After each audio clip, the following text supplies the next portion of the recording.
Hello my dear friends, welcome back to my another YouTube channel, and if you're new in this channel, please do subscribe to my channel and press the bell icon for the new updates of my Langaya adit busha Corona COVID-19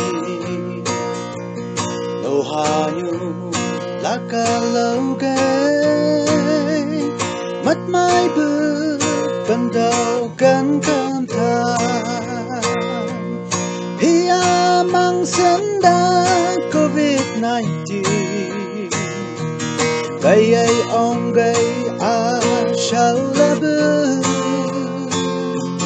Ukla oksi ong gay shalabu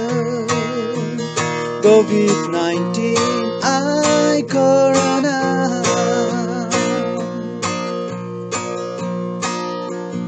Hay si mang leng lamat lay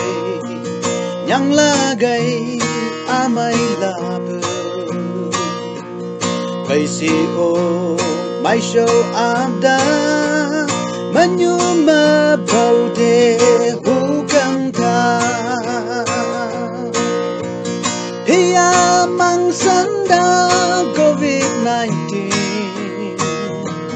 Gay ay ong gay show labu Ukla ong si ong gay show labu COVID-19 ay corona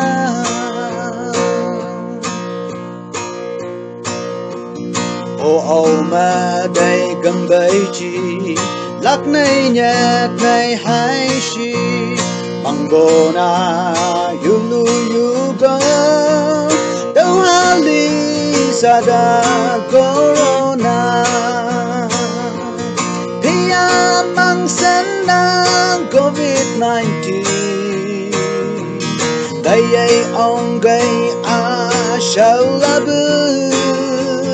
Ukla ong si ong gay shau labu COVID-19 ay corona COVID-19 ay corona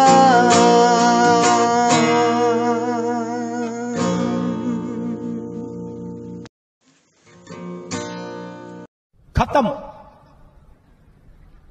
bye bye ta-ta goodbye गया।